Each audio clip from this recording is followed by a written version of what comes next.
जय श्री राम, जय श्री बालाजी महाराज। दुर्गा सप्तशती का पाठ कब करना चाहिए, किस समय करना चाहिए, कितनी समय से करना चाहिए? पाठ बहुत लेंथी है और कई अध्याय हैं उसमें, तो कौन कैसे कैसे किस किस तरीके से करना चाहिए, पूर्ण डिटेल में जानकारी दूंगा। अगर सही पूरे एंड तक बने रहे तो सारी बात समझ में आ जाएगी। सबसे पहली बात देखिए, माँ की जब भी कभी पूजा करो आप, तो पहले सबसे पहले गणपति जी महाराज का आह्वान जरूर करना। उसके दौरान हनुमान जी महाराज का भी ध्यान जरूर करना, और उसके बाद भैरव बाबा का भी ध्यान जरूर करना, और दुर्गा सप्तशती को नमस्कार करना। चंड ओम नमो चंडिकाय नमः। तो इस प्रकार से अपने पाठ को प्रारंभ करना है। माना जाता है कि जिसके घर में दुर्गा सप्तशती का पाठ होता है वहां पर सभी देवी देवताओं की कृपा अपने आप प्राप्त होने लग जाती है, क्योंकि माँ के प्रथम सेनापति तो हनुमान जी हैं और गणपति जी महाराज हैं। और आपने देखा भी था कि गणपति जी महाराज ने भगवान शिव से हट कर कर जब उन्होंने अंदर नहीं जाने दिया तो तुरंत अपने शीश का भी दान दे दिया था। और हनुमान जी ने अगर कोई वचन दे दिया तो वो कभी टूटने नहीं देते। तो ये शक्तियां ऑटोमेटिक आपकी रक्षा करने लग जाती हैं जिस घर के अंदर दुर्गा सप्तशती का पाठ होता है। और अगर कोई तंत्र की क्रिया अगर आपके परिवार पे करता है तो भैरव बाबा आपकी रक्षा करते हैं, क्योंकि महादेव की है ये दोनों संतान, एक बलि भैरव तो एक हनुमान। और पंच रूपी गणपति जी कामाख्या देवी में भी विराजमान है, आपको पता है। तो इसी प्रकार से अगर घर के अंदर दुर्गा सप्तशती का पाठ नियमित रूप से किया जाए तो आपके घर में माँ दुर्गा की कृपा प्राप्त होने लग जाती है। आपकी कुल श्रेष्ठ देवी की तरंगे आपके शरीर पर आने लग जाती हैं। आपके घर के अंदर एक ऊर्जा जैसा मोल खड़ा हो जाता है। कैसे होगा वो मोल, वो समझ लीजिए। जब भी दुर्गा सप्तशती का पाठ कीजिए तो संध्या कालीन प्रारंभ कीजिए। एक समय ऐसा रख लीजिए कि 6 बजे से लेकर 8 बजे के बीच में, जब 6 बजे से लेकर 8 बजे के बीच में जब दोनों शक्तियों का मिलन हो। इस वक्त क्या होता है कि राहु और शनि का मिलन हो रहा होता है। राहु जो आपको पता है कि नीला अंबर हो जाता है, सूर्य अस्त हो जाता है और शनि प्रवेश करता है आपके ऊपर। उस वक्त अगर कोई भी तंत्र क्रिया, प्रतिक्रिया, उचित क्रिया, मारासन, उचाकन या कोई भी चंड क्रिया, कुछ भी ऐसा अगर आपके ऊपर किया जाता है तो मां चंडी की आपकी रक्षा करती है, मां चामुंडा आपकी रक्षा करती है। क्योंकि दुर्गा सप्तशती के अंदर एक ऐसी ऊर्जा विद्वान है जब जिसके घर में इस पाठ का उत्पन्न हो जाती है, पाठ के शब्द उत्पन्न होने लग जाते हैं, वहां पर उच्चारण होने लग जाता है इस पाठ का, वहां पर देवी देवताओं और बाबा की कृपा वास करने लग जाती है परमानेंटली। आपके परिवार के ऊपर जो है, आपकी ऊपर जो है, दोनों हाथों से माँ की छत्र छाया के अंदर आ जाते हो। अब करना कैसे है? सबसे पहले आपको माँ दुर्गा के 108 नाम लीजिए या फिर 32 नाम लीजिए। उसके बाद जो है आपने जो है देवी कवच का पाठ जो है कंटिन्यू रोजाना अनिवार्य रखिए। वैसे 3 अध्याय का महत्व जो है सबसे ज्यादा माना जाता है, जो दुर्गा सप्तशती के 3 अध्याय हैं। 3 अध्यायों का महत्व जो है आपको कृपा रूपे ना 1 अध्याय रोज कीजिए, और उसके बाद अगले दिन फिर दूसरा कीजिए, फिर अगले दिन फिर तीसरा कीजिए। रात्रि सूत का कीजिए, सिद्ध कुंजिका स्तोत्रम का भी पाठ कीजिए। अगर आप इस प्रकार के पाठ अगर करते हो नित्य नियम बनाकर, आपके ऊपर देवता की तरंगे आएंगी आएंगी, माँ दुर्गा की कृपा आएगी। जब पाठ पूर्ण हो जाए, भोग लगाना है तो कंटिन्यू, अगर रोज का भोग लगाना चाहते हो तो मिश्री का भोग लगाइए। अगले दिन जब आप भोग लगाना चाहते हो, ये आपके ऊपर बात है। नियम बनाना आपके ऊपर है, इसे चलाना आपके ऊपर है। अगर आप इन नियमों को ध्वस्त करते हो तो उसका जो भी कार्य है, जो भी फल है, वो भी आपको ही प्राप्त होगा। क्योंकि माँ ने स्वयं आकर आपको ये नहीं कहा कि आप इस प्रकार का नियम बनाकर मुझसे पाठ कीजिए। अगर आप मेरा पाठ कीजिए, अगर सरल रूप से भी आप माँ चंडिका का पाठ करते हो तो भी माँ को स्वीकार होता है। लेकिन अगर नियम बनाकर अगर आप रोजाना पाठ करते हो तो उस वक्त शक्तियां, जिस प्रकार से हम अपने, जब हम मुसीबत में होते हैं, अपने देवता का आह्वान करते हैं, जिस प्रकार से जब देवता आप रोजाना जब पाठ सुनाते हो तब शक्तियां उस घर में तरंगे, और जो माँ की यक्षिणियां आकर पाठ को सुनती हैं तो वो भी आपका इंतजार करती हैं। नियम बनाना भी आपके ऊपर है, उसे तोड़ना भी आपके ऊपर है। अगर तोड़ते हो तो दंड के पात्र भी आप ही बनते हो। इसी प्रकार से ऐसा नियम बनाइए जो आपकी गृहस्थी के अनुसार हो। अब ये संध्याकालीन हो गया, संध्याकालीन का पाठ बिना, अगर आपके पास संध्याकालीन समय नहीं है तो आप सुबह के समय भी दुर्गा सप्तशती का पाठ कर सकते हैं।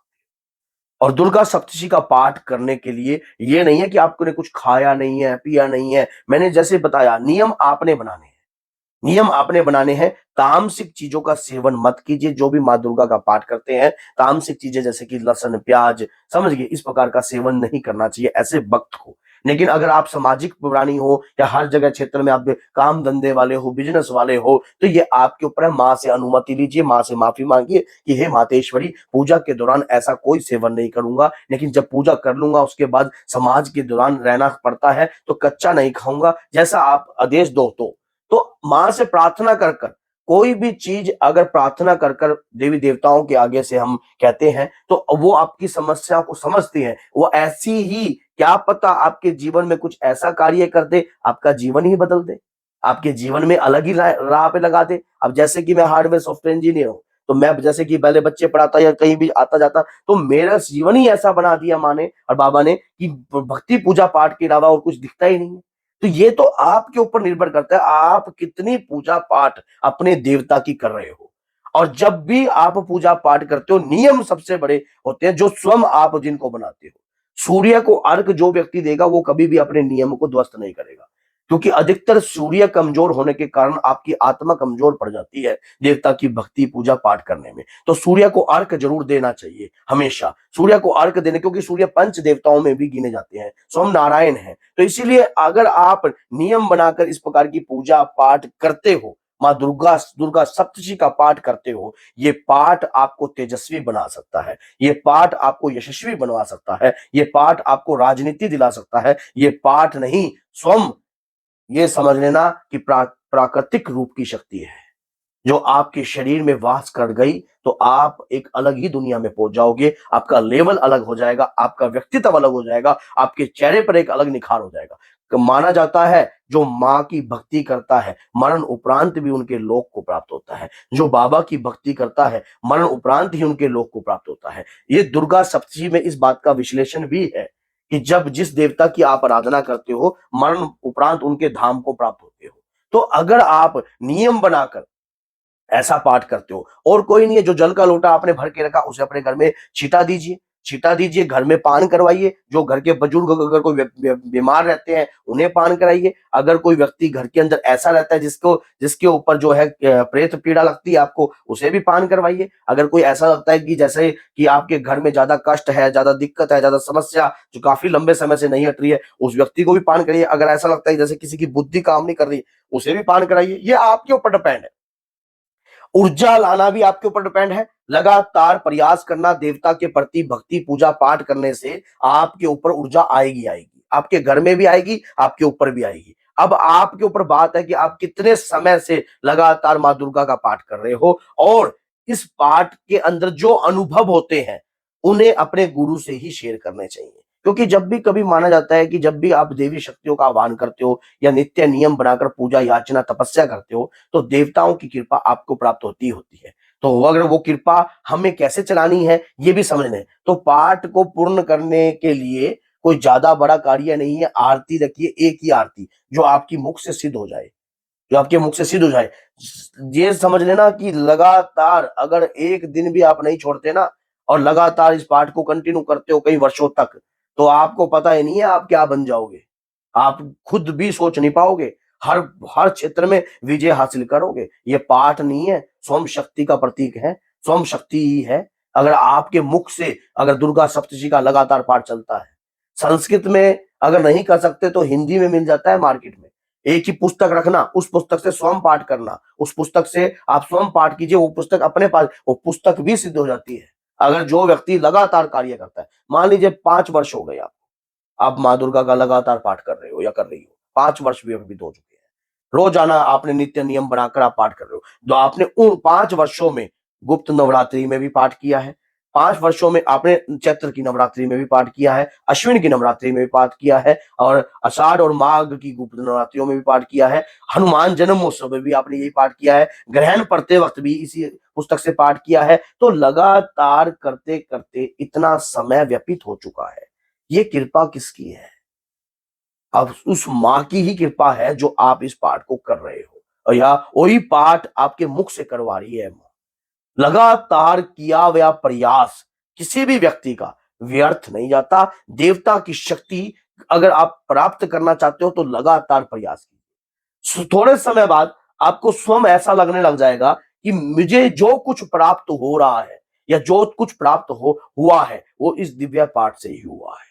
लेकिन अगर आप सोचते हो कि मैंने आज पाठ प्रारंभ किया है और कल ही मैं सब कुछ प्राप्त हो जाए, देखिए देने वाली शक्ति है, वो आपकी भक्ति, आपकी पूजा, ये सब कुछ निर्धारित कराती है कि कितने बजकर कितने मिनट पर आपको कृपा प्राप्त होनी है और कितने बजकर कितने मिनट पर आपके ऊपर जो है देवता का आसरा आएगा।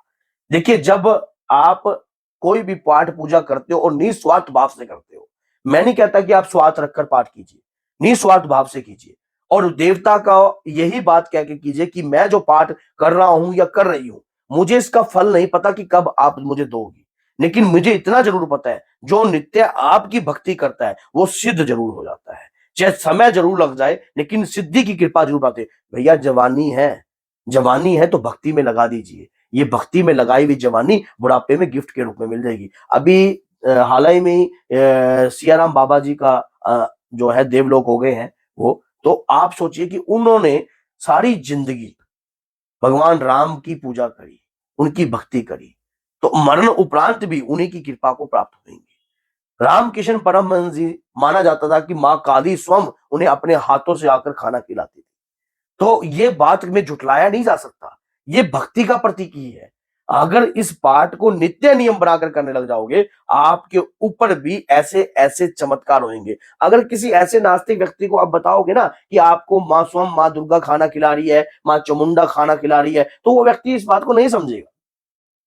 किसी को समझाने की आवश्यकता नहीं है। आपका तेज, आपका व्यक्तित्व, आपका ओरा स्वयं सामने वाले को समझाता है, स्वयं सामने वाले को दिखता है, स्वयं सामने वाले को झुकाता है। आपको किसी को झुकाने की आवश्यकता नहीं होती है।